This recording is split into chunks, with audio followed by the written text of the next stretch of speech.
Arizona is a top 10 team and will more likely be a Final Four team than finish fourth in their conference as projected. Find out why next on Locked On Wildcats.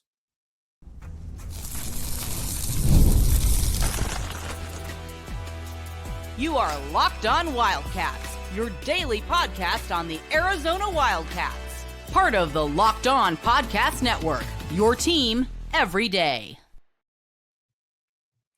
Hello and welcome into Locked On Wildcats. I'm your new host, Leif Thulin, resident college basketball guru, stats nerd, point guard by game, and ball knower by trade. I'm excited to talk Arizona hoops with you and for the rest of this season with the Cats looking really good. Thanks for making Locked On Wildcats your first listen each and every day. Remember, Locked On Wildcats is free and available on all platforms, including YouTube at Locked On Wildcats, where the best way to help us grow is to comment anything below. And today's question is, what seed line do you think the Wildcats finish as when entering March Madness? Or you could answer where they finish in the Big 12 because they are projected fourth. And like I said in the title, I think that's too low. Today's episode is brought to you by FanDuel. So right now, new customers can bet just $5. And if your bet wins, you get $300 in bonus bets to use across the app. So download the app today. That's a great deal. Today on the show, I'll break down the 3 reasons I'm so bullish on Arizona and why I think they'll be a top 10 team nearly year-round due to important stats and, more importantly than that, the personnel. So let's dive right in. Arizona, first and foremost, is enormous. They're absolutely enormous and has depth. These are important for a couple of reasons. One, the reason number one for that size being so important is Arizona will be a dominant team because they'll be a dominant rebounding team. I think they'll be pretty safely a top 5 rebounding team in the country. And to be safe, I'll say top 5 Power 4 team, Power 5 conference team. I think they'll be top 5 nationally, though. Rebounding is the new thing. That spells out modern success in basketball. The top 3 high majors in offensive rebounding were top 4 seeds this last tournament, and one of them won the national title. That was Florida. The other was a 2 seed, and the other was a 4 seed. So you have the 1 seed, a 2 seed, and the 4 seed. Furthermore, the top 6 high major teams in rebounding margin, meaning more rebounds than the opponent, all won at least one round of the tournament. Like, that is success at a very, very high level. So you had Texas A&M and Illinois. They each won a round. And then the others were Elite 8 teams, Michigan State, and then the champion Florida, and then the Final 4 team Duke, and then, of course, yours truly, Arizona. So that equates to success being found in dominating the glass. And Arizona has done that, but to my eyes, the personnel lends itself even more to dominating the glass this season than in prior seasons. We'll get to that in a moment. One more note for you, just because I love college hoops, and I think you guys will appreciate this. The Final 4 teams, so the 4 teams that were in the Final 4, they were all the 1 seeds. They were the best 4 teams in the country. They all employed 2 big lineups. Houston with Juwan Roberts and JoJo Tugler, Auburn with Janai Broome and Dylan Cardwell. Duke had Common Malawach and Cooper Flagg. And I know Flagg's not like a traditional big, but he's the smallest of these 4. But he was the best player in the nation, and he led their team in boards. Then there's Florida with Alex Condon and Ruben Chinyelu. All of these teams dominated the glass and dominated the season. But Arizona might have a better front court than all of them this year and more versatile lineups that they can play. And that's why this is a top 10 team hiding in plain sight. I know they're picked 13th. I wrote out that idea when I saw some stuff lower. I had them 10 well before the AP poll came out. So rebounding is a desire stat, right? But it's helped by playing big lineups. But big lineups can manufacture more points because it creates more chances to score the ball, because the possession only ends once the other team gets the ball, whether by forcing a turnover or creating or connecting with a defensive rebound. Arizona has the option at the 5 spot to play Toby Awaka, whose offensive rebound rate is absurd, getting 3 offensive rebounds per game in 19 minutes. Or they can play Mo Krivas, who ran Henry Vasar out of town. You could argue Money did as well, but he was supposed to be the guy last year before getting hurt, and he gets 2 offensive rebounds per game in 15 minutes. So there's a world that they play together, but I doubt it, because the Cats have a luxury of riches, including 5-star prospect Koa Pete, who is a matchup nightmare known for making winning plays and a rugged frame that he can do a lot of what Flagg did for Duke in terms of creating from the 4 spot and creating mismatches with speed and athleticism without sacrificing the size necessary for rebounding and being a massive team. According to Bart Torvik, he's projected to, and this is Koa Pete, projected to average 7 rebounds per game for the second, and that's good for second on the Cats, just behind Toby Awaka. And Arizona will finish top 10 in rebounds. And then comes the fun part.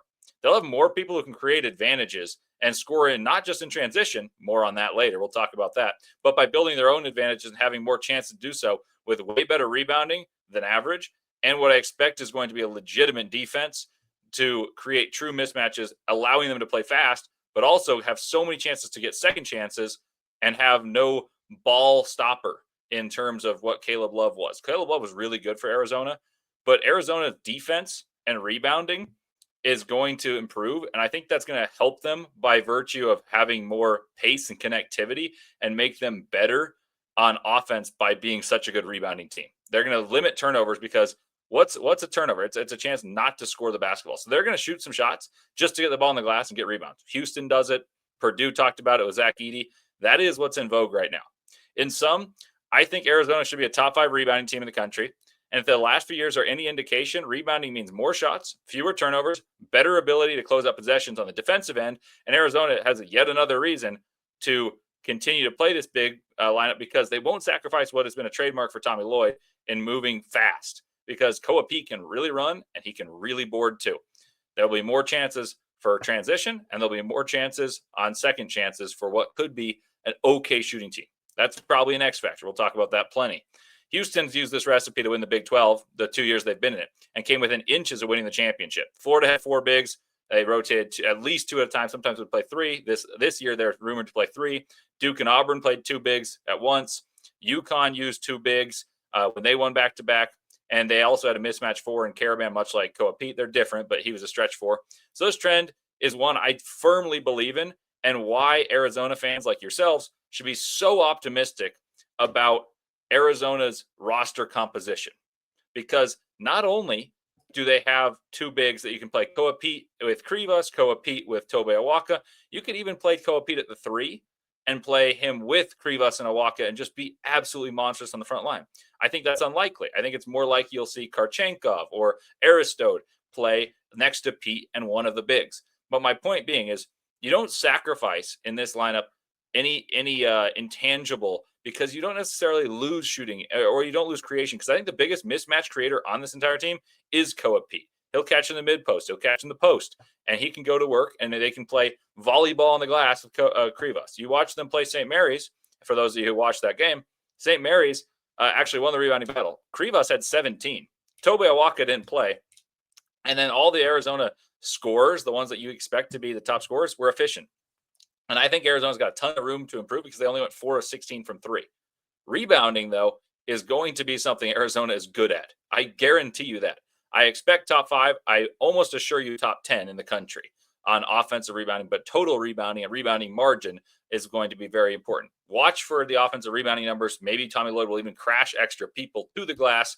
And I think the ability to play Koa Pete at the 4 without limiting what they can do on the glass, because that's been a staple for Tommy Lloyd. They've been good on the glass and they've ran. Think of Tubelis playing with Koloko. Think of some of these other teams that have been as big as they've been and have tried to play fast. And you say, well, when they play this guy, they can't play as fast. And when they play that guy, they can't get as many rebounds.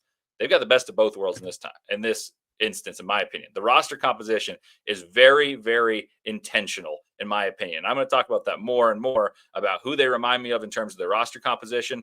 A Final Four team that Arizona should know well from last year. We'll talk about that a little bit more. And a key reason that I see Arizona as a top 10 team hiding in plain sight is their defense. And this is something that should be true of a team that with the hopes and aspirations that Arizona has, but isn't always. So I'm going to tell you about that and a lot more coming on Locked On Wildcats on the other end.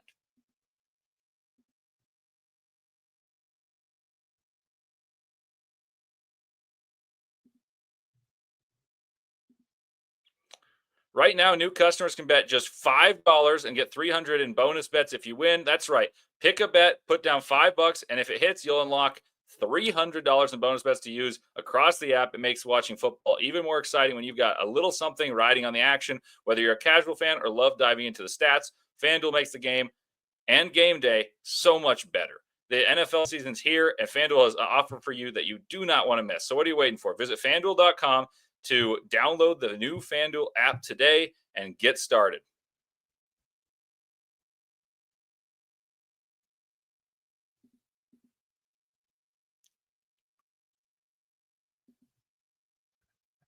And I also want to tell you about Quo. This is an interesting situation because it's new, but it's not. You guys know it well. One of the tools that can help make a huge difference for business owners is Quo. It was formerly called Open Phone, and you're like, oh yeah, that's right. They were incredibly helpful. It's the same great business phone system you've heard me talk about before with just a new name. And here's why it matters. Every single missed call is money left on the table. Whether it's, you miss a call that you know who it is or you don't, you're leaving money on the table. When every customer conversation counts, you need a phone system that keeps up with you and your movement, keeps you connected 24/7. So Quo is the number one business phone system that streamlines computer communications. It works right through an app on your phone or a computer. So no more carrying two phones or relying on a landline to make sure you get to do your business. It's simple and super effective. I love how Quo, formerly known as Open Phone, lets your team share one number and collaborate on all calls and texts like a shared inbox so no customer gets left hanging. See why over 90,000 businesses trust Quo, formerly Open Phone, and you can get started for free and get 20% off your first 6 months at Quo/LockedOnCollege. That's QUO.com/LockedOnCollege. And if you've got existing numbers with another service, Quo will port them over at no extra charge. Quo, no missed calls, no missed customers.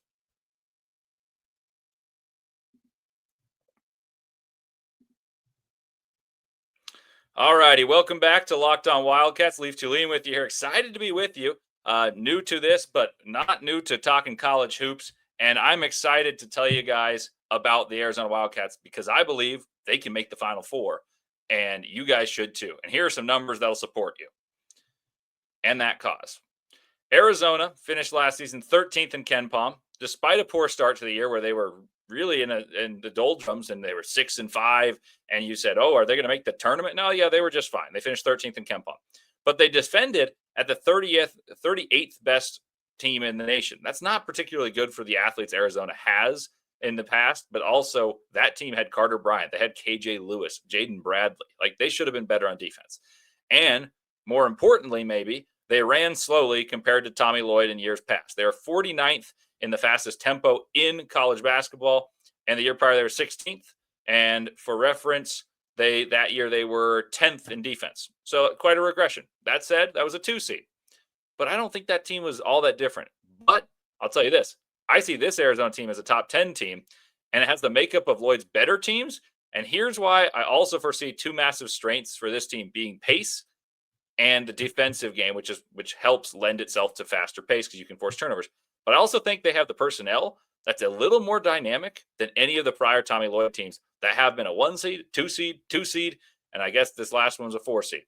But I already mentioned rebounding, and I think that'll be the biggest strength of Arizona because they're enormous. But secondly, I think this team is going to be a machine defensively, anchored by the tandem of bigs Mo Krivas, who will block shots using his tremendous size and length. And Toby Awaka is a bit different, a little unconventional. He'll do his work early as opposed to more, Krivas is going to block it vertically. Awaka is going to be an anchor you can't get through. He's going to be outside the paint and make you shoot contested shots all the time and also get a million rebounds. And then I think Koa Pete's kind of the spy. And it's like a football term. You say, well, you're going to guard an area and you're going to be an exceptional athlete. I think he's got those instincts that he can guard someone, but he also can make plays as a weak side helper, a secondary rim protector, someone who can switch on defense, someone who can play drop coverage. And I think that versatility at the 4 spot, both on offense and defense, is going to be absolutely pivotal for Arizona. So here's some statistics that'll back up how dominant Arizona was with Mo Krivas. And this is before Mo Krivas really came into his own and also before he got injured, and why I think Arizona defensively is going to be fantastic.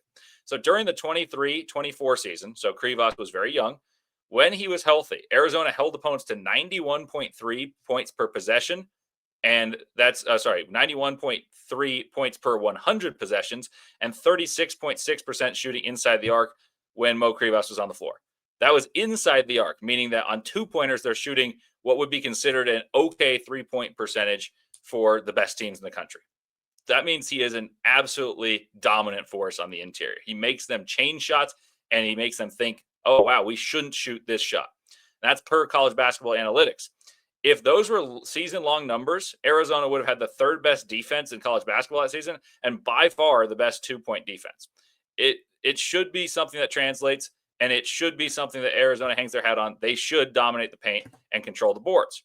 Furthermore, Arizona is built similarly to Duke. I teased it. I'm going to talk about that in the next episode. I'm going to go in depth on this. But Arizona is built similarly to Duke of last year. The Duke that beat Arizona in McHale as well as in the Sweet 16, and one of the better teams analytically for the last 15, 20 years.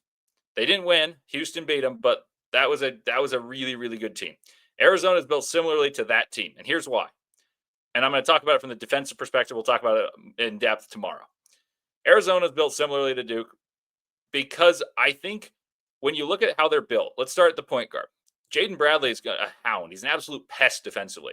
He's going to guard the ball and make life miserable. That is similar to Sion James and Tyrese Proctor. Then they have two wings with size, and in the case of Arizona, it's Braden Burries and Anthony Del Orso. And then when you look at Duke, it's Tyrese Proctor, and last year was Con Knipple. I think Braden is similar to Con, and I think Del Orso, who's also Australian, is similar to Proctor. So that was, a weird similarity there, but I think they play similar roles. They both knock down threes, and they're going to be solid defenders. I think Proctor's a better defender than Del Orso, but I think that there's similarities between both those positions. And I also said that Bradley is going to be a hound and the main ball pressure guy, much like Sion James was. So that defensive makeup in the backcourt makes me think this team will be stout just from that. And I don't know how great Del Orso is going to be defensively, but he does look more athletic. He looks more nimble from what I've seen. I do think the fact that you're relying on a freshman to be one of the better defenders, if you're going to think about, hey, Braden is Con, like, you don't need to be the best. But the point is, they're big and they're athletic and they're wings. And then you have the guy pressuring the ball like Bradley will, and then you have the interior. So that defensive makeup makes me think this team will be stout. But more than just stout, it's a team that will force turnovers. And that's what tips the scales for Arizona, because I think the pressure put on by Jaden Bradley and allowing the athleticism and coordination for Del Orso, who thrives in transition. He showed it against St. Mary's, against what is a very slow-paced team. He still got out in transition. And you watch what Braden can do, and he's got that Euro step finish, and he can do so many different things. They can play passing lanes because of what they have behind him. And Mo Krivas making a team shoot 36% from inside the arc, and Koa Pete, who I think is just going to be a special player with instincts and rugged strength that you just can't teach. When Tommy Lloyd can play fast, his teams are amazing. This is a thought I've had for years, but I dug into it because I wanted to see if I was right. And here's your proof. The 1 seed, led by Benedict Mathurin.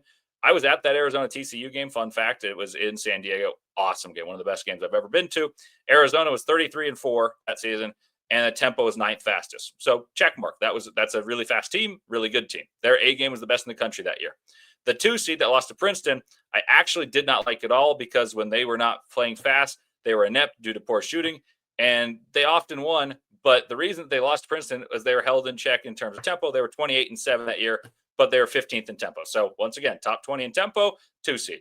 The next year, the 2 seed that lost to Clemson, I was there for their games against Long Beach and Dayton, and they looked very good in those games. But when they played Clemson, they were slowed down, and that's where they lost. They also had size to rebound. They were ranked 16th in tempo. So once more, if you're top 20 in tempo for Tommy Lloyd, you're going to be a top 2 seed. I think they're even better this year. I think they're going to play faster, and I think they have better personnel than that team had. And I know that team had plenty of pros. You don't need to tell me, because I was there, and Pelle Larsson went to Utah. I knew him when I was attending Utah. And then you look at some of the other guys they had on that. KJ Lewis could really run. Caleb Love, Jaden Bradley. They had a good team. Kashad Johnson's good player. But I think this team's better. Last year, here's where the proof is in the pudding. Last year, they're 49th in tempo and a worse team. They had good athletes. They had a lottery pick in Carter Bryant. They had KJ Lewis. They could run. They had Caleb Love, who's fantastic in transition. They had Jaden Bradley. They just didn't, because I don't think they had the versatility in the front court that they do this year with Koa Pete. Lloyd will play fast this year. I'm going to tell you this right now. He's going to play fast because he learned his lesson. He's going to play fast, and he can do so because they have lineup versatility and depth. And I'm going to talk about that depth shortly. So because of that lineup versatility, they're going to be able to get moving. They're going to be able to get moving and not sacrifice it because they're going to be tired and change the style of play. And because of that lineup versatility, the front court, he hasn't had that since his second year, where they began the year 22-3, but began to tail off late. I digressed a little bit right there, but the point was this team will rebound like monsters and have the horses to run to turn their defensive playmaking, meaning getting steals and blocks, into easy baskets. And that's the easiest thing you can do. This team should run and score 10 plus transition points per game. And that's on like layups. I'm not talking about like transition threes. And those teams had pros running on the wings to create advantages. And this team has that. And most importantly, they have it at the most important spots. The 4, which is a mismatch nightmare in today's college basketball. And they have it in a scoring wing in Burries, accompanied. So they have 2 freshman stars accompanied by interior monsters and a veteran speed-oriented point guard in Jaden Bradley, who I think is going to be all conference. I believe Arizona will be top 20 in pace. Like I said, I almost guarantee they'll be top 10 in rebounding. And to me, that's a deadly combo that makes it almost a certainty that Arizona will be top 20 in defense if those 2 other things are true. I think Arizona has a defense that turns over the opposition rather than just stalls them. And that's really, really important because last year, I think that's one thing Duke could have done better. And that's like a bend, don't break in football. But rather than one that gets after the passer and creates interceptions and strip sacks, I think Arizona is going to be a team that can turn teams over because they have the anchor and Krivas behind them that'll change so many shots. They can gamble and get out, or they can play super regimented fundamental defense and really stall the game because they can do that too. That's all about lineup versatility and depth. I think they have the athletes to get out in transition. I think offensively, they need to get out in transition because otherwise they're going to really be reliant on Burries and Delorso to shoot fantastically, getting out and scoring uncontested baskets, and getting offensive rebounds to get those spray out threes are going to be crucial for the Wildcats this year. All right, last reason I'm so bullish on Arizona is the lineup versatility. And I mentioned that a few times, but I'm explaining what I mean. And also, I think the youth resembles many good teams of years past that have tremendous growth potential. So this team that you're going to see in November, when they play the likes of Florida, when they play the likes of Auburn in December, that's not the team I think is going to be there by the middle of Big 12 play. And that is why I'm so bullish. We'll explore that next on Locked On Wildcats.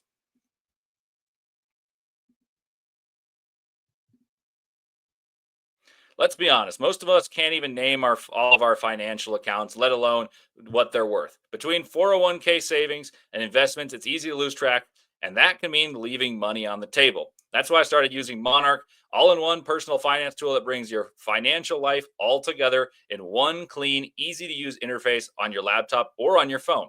It's helped me organize my accounts, track my spending, and get a better handle on my investments without having to touch a spreadsheet. Don't want to touch those, not particularly good at it. So don't let financial opportunity slip through the cracks. Use code LOCKEDONCollege at monarch.com for 50% off your first year. That's monarch.com. So the code is LOCKEDONCollege for half off your first year.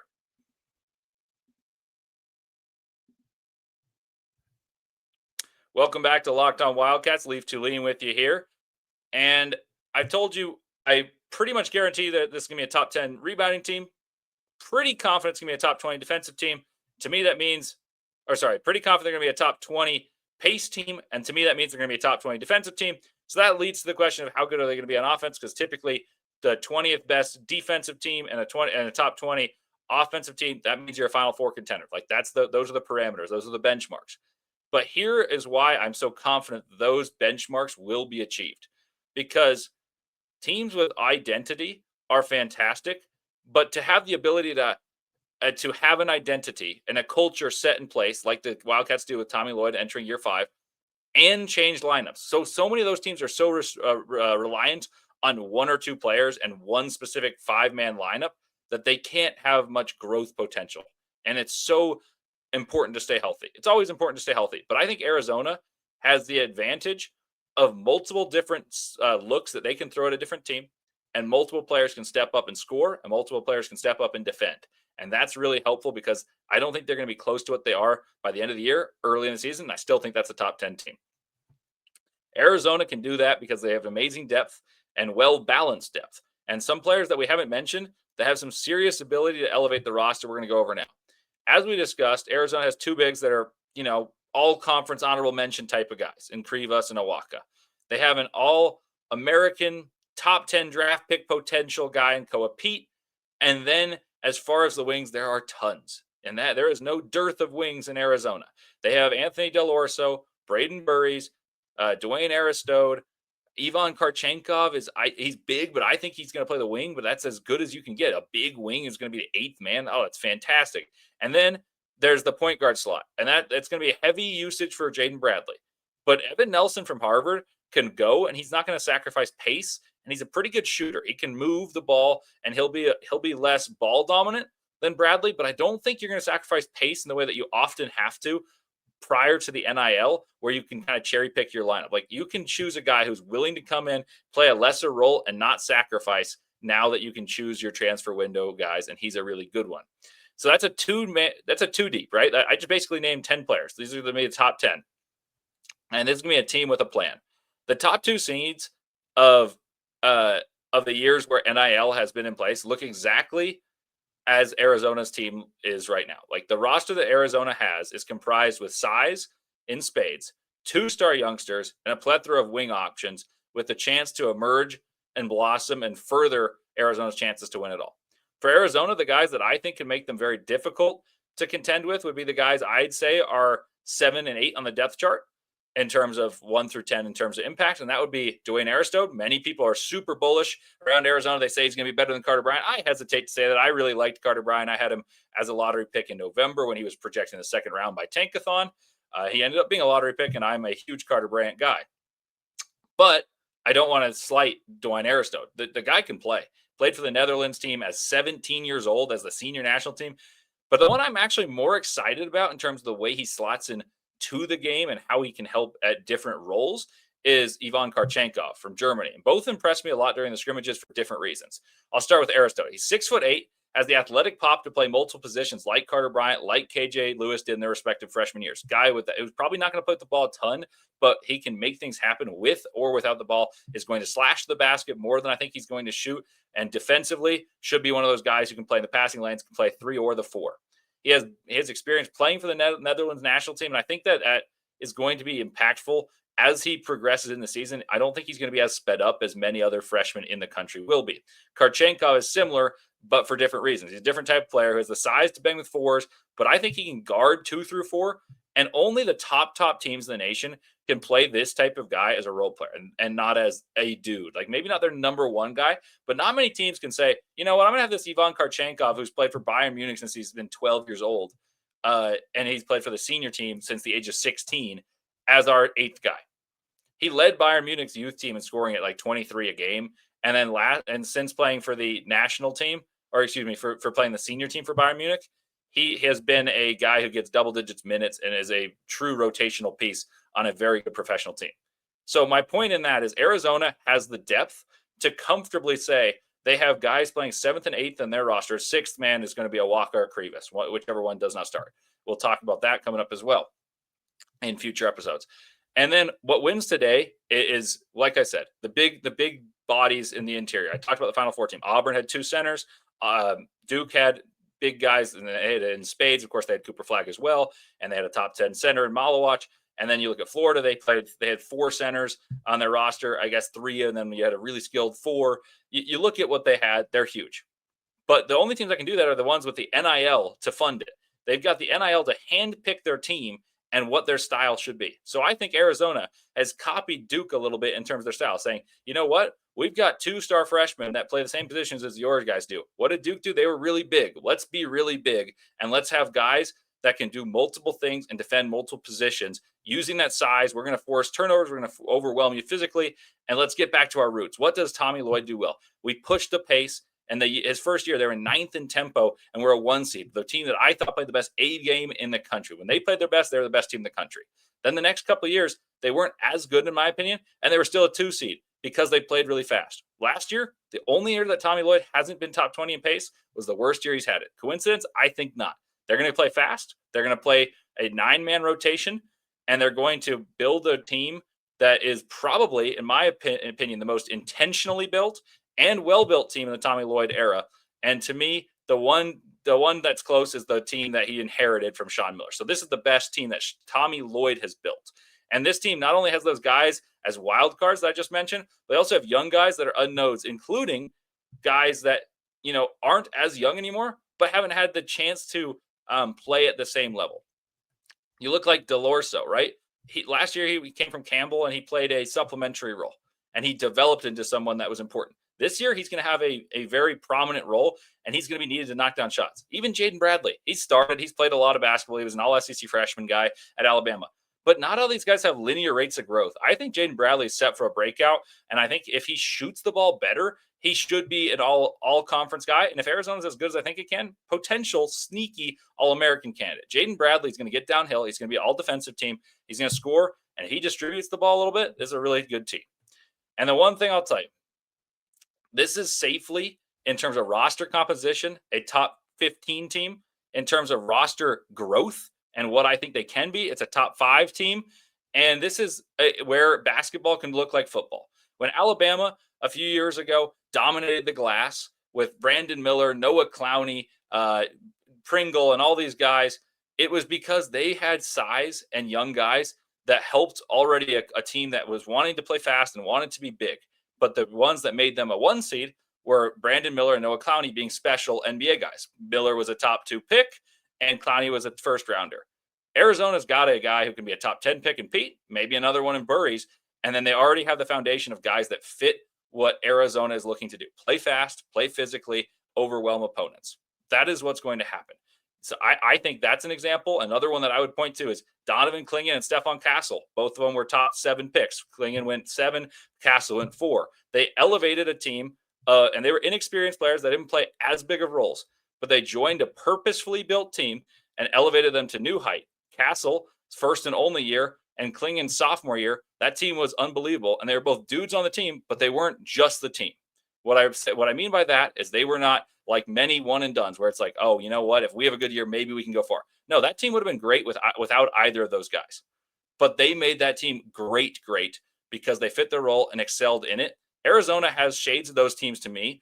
And people like you guys listening to this should be very excited to see this team due to what I expect will be a top 5 rebounding team, top 20 tempo team, top 15 defense with area to improve depending on how good Coapete is, depending on how good Braden Burries is, how much the depth guys like Aristode, like Karchenkov improve. And that's a recipe for success anyway. And Tommy Lloyd's teams never struggle in offense. And I haven't even talked about how they're going to score, but I think they'll end up top 15 in offense too. That to me means Final 4 contender. Let me know what you think of those thoughts in the comments below, and I'll try to engage with you guys on those talks. Give me some topics you want to hear about, and thank you guys for listening to Locked On Wildcats today. Tune in tomorrow. We're going to discuss how good this Arizona team is going to be and who they resemble. I gave away that hint. It's Duke, but I'm going to go through it in depth in the next episode. Thank you for making Locked On Wildcats your show and your first listen today. For your second, check out Locked On Big 12. Drake Toll breaks down the most exciting conference in college sports, from the rivalries to the championships and every game in between. Find Locked On Big 12 on YouTube or wherever you listen to your podcast. Part of the Locked On Podcast Network, your team every day.